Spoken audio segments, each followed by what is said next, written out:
বাংলাদেশে আইন শৃঙ্খলা পরিস্থিতি অতি সম্প্রতি পরিকল্পিতভাবে ষড়যন্ত্র করে হয়তোবা তার অবনতি ঘটানো হচ্ছে। এই অবস্থায় যদি বাংলাদেশে কোনো নির্বাচন হয়, আমাকে সাংবাদিক বন্ধুরা বলেছিলেন, আপনি কি মনে করেন? আমি বলেছিলাম, it will be the genocide of election. এটা ইলেকশনকে একদম খতম করে দেবে,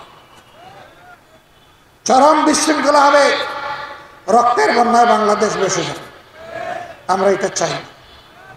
আমরা চাই সকল ক্ষেত্রে প্রয়োজনীয় সংস্কার সাধন করে দেশে আইন শৃঙ্খলা ফিরিয়ে এনে জনগণকে স্বস্তির সাথে তার ভোট প্রয়োগের সুযোগ তৈরি করে দিতে হবে। মেম্বাররা পালিয়ে গেছে, চেয়ারম্যান নাই, মেম্বার নাই, মানুষ যাবে কার কাছে?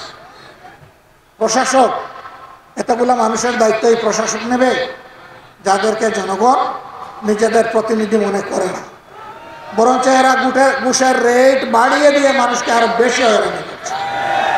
পৌরসভা ভেঙে দেওয়া হয়েছে, সেখানে কোনো নির্বাচিত জনপ্রতিনিধি নেই। সিটি কর্পোরেশন ভেঙে দেওয়া হয়েছে, সেখানে কোনো জনপ্রতিনিধি নেই।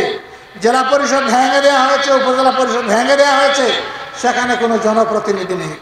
প্রতিদিন মানুষের জনদুর্ভোগ হচ্ছে। আমাদের রাজনীতি জনগণের দুর্ভোগ বাড়ানোর জন্য নয়, আমাদের রাজনীতি দুর্ভোগ কমানোর জন্য।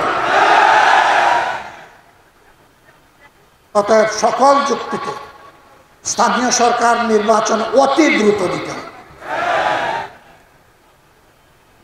অবশ্যই জাতীয় নির্বাচনের জন্য গ্রহণযোগ্য সংস্কার হতে হবে।